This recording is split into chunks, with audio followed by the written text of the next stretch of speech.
Hello and welcome to Sonnet Cast, William Shakespeare sonnets, recited, revealed and relived. I am Sebastian Michael, and this is Sonnet 29.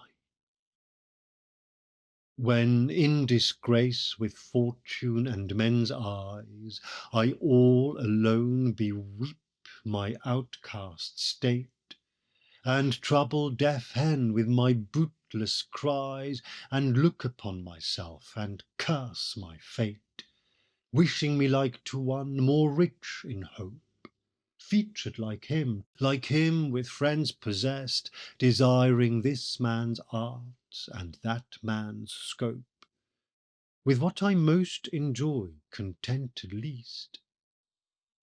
Yet in these thoughts, myself almost despising, haply I think on thee, and then my state, like to the lark at break of day arising from sullen earth, sings hymns at heaven's gate. For thy sweet love remembered such wealth brings, that then I scorn to change my state with kings.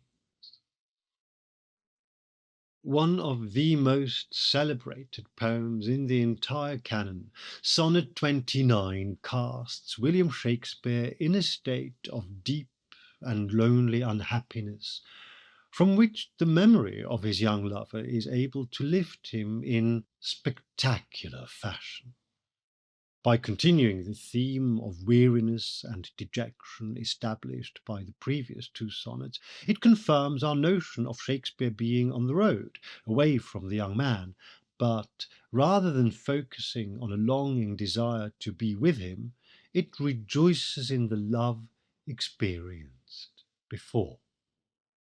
What, then, does Sonnet 29 actually mean? It is not a difficult sonnet to understand. When in disgrace with fortune and men's eyes, when I am out of luck and out of favour with other people, being in disgrace with men's eyes suggests that I, the poet William Shakespeare, am not enjoying the kind of reputation that I crave, and perhaps even stronger, that I am, at the time that I write this, being actively despised by some of my fellow human beings. We've had a notion that this might be the case before, and this seems to confirm this impression we are getting. Whether or not it's the case, we don't know for certain, but we certainly realise in these 10 syllables that William Shakespeare considers himself to be out of grace and therefore out of favour with both society and with fortune itself. In other words, unlucky, unfortunate. I all alone beweep my outcast state. I, being all on my own, cry over or bewail my state as an outcast person. This sense of isolation and loneliness quite possibly stems from being away from home and from the young lover as well, as has been established by the previous two sonnets. And trouble deaf hen with my bootless cries, and with my useless and wholly ineffectual cries or outbursts, trouble a heaven that is deaf to my woes and worries. In other words, heaven, of course, cannot and therefore will not do anything about my dejected state of unhappiness.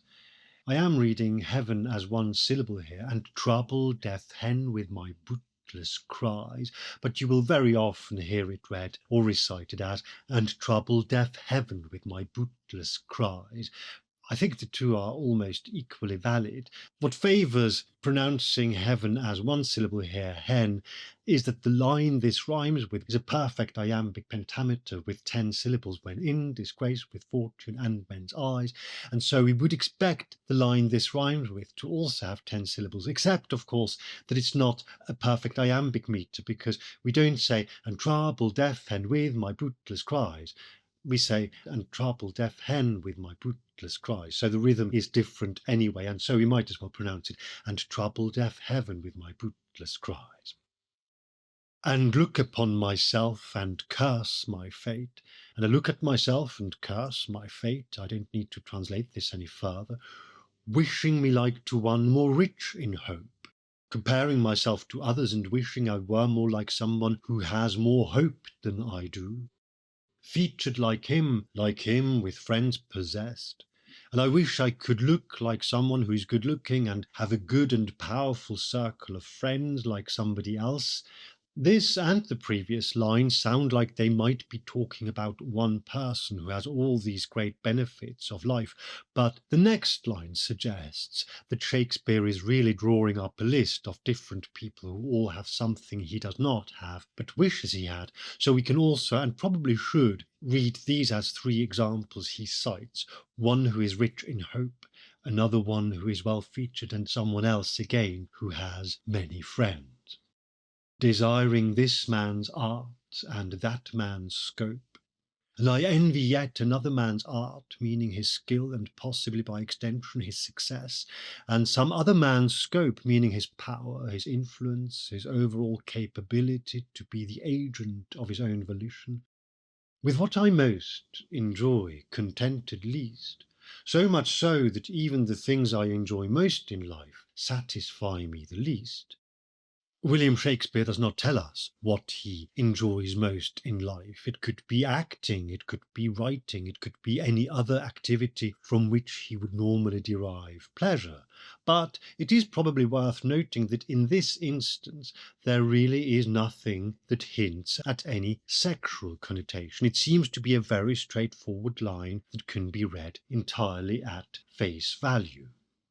Yet in these thoughts, myself almost despising, and yet when I am weighed down by all these thoughts to the point where I almost despise myself, haply I think on thee, and then my state.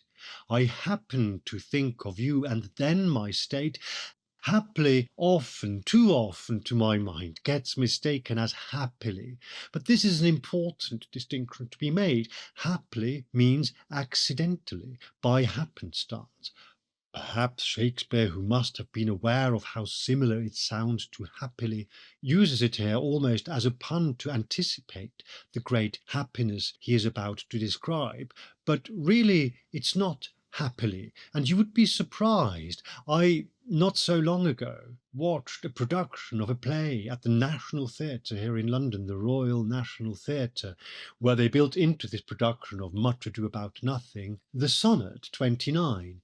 And the actor said, "Happily I think on thee, and then my state."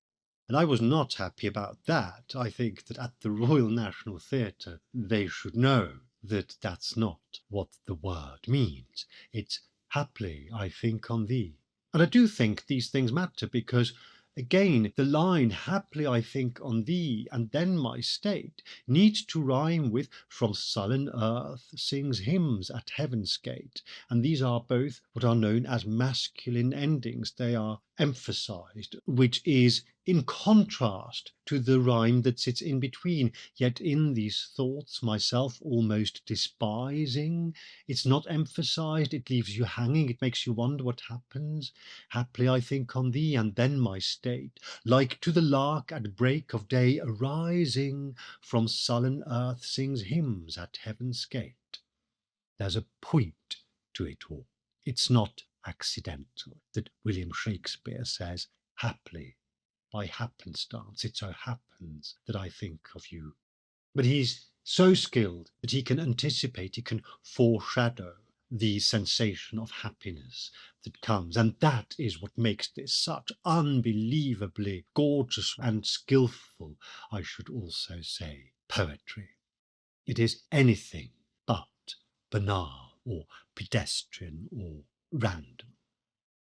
And then, of course, we have these lines, like to the lark at break of day arising, like a lark that rises up to the sky at the break of day, from sullen earth sings hymns at heaven's gate. Having taken off from the dark and gloomy earth, now sings hymns at the gate of heaven. There is an interesting minor convolution here because the subject of this line is my state, which, just like a lark that rises up to the sky, sings hymns, but the line also describes the lark, who himself appears to be metaphorically singing hymns at heaven's gate being the entrance to a place of eternal bliss, a nirvana or Elysium, so to speak.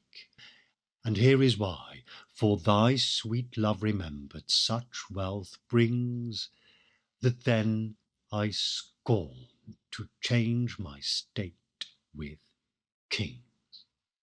Because just remembering your wonderful love brings me such great wealth in terms of happiness and well-being, that then I would disdainfully refuse to swap places with a king. Meaning, of course, that then, when I think of you, I feel happier than the wealthiest, most powerful man in the country. Sonnet 29 is, in tone, in content, in emotional range, wholly different from Sonnet 18, and so a comparison is both unnecessary and mostly fruitless, except that they have one thing in common that in both instances may in part account for their great popularity, and I have in fact already mentioned it, of course. They are both comparatively easy to understand. But since Sonnet 18, and from what we have seen and experienced until now, we have no reason not to read them as an actual chronological sequence, the relationship has moved on substantially.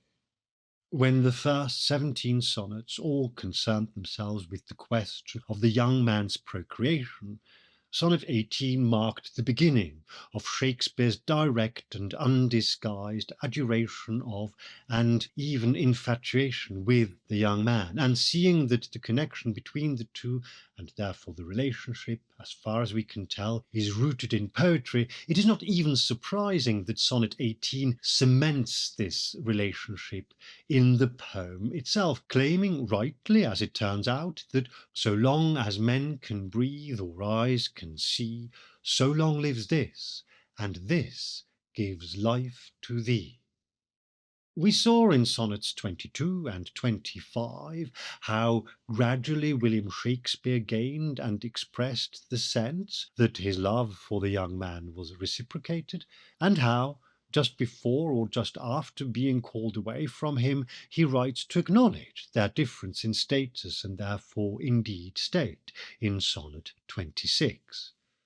Then both Sonnets 27 and 28 left us in no doubt about how much Shakespeare misses the young man being away from him, and how he is tormented by the absence. And now, with Sonnet 29, an exquisite ray of hope and joy enters into his disposition through remembering his sweet love.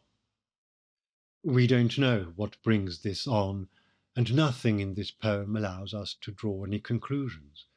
All we know, and more than know sense incredibly strongly, is that William Shakespeare, from the dejection and tired drudge of his toil and travel, is finding inspiration to jubilantly exult in the love he has experienced.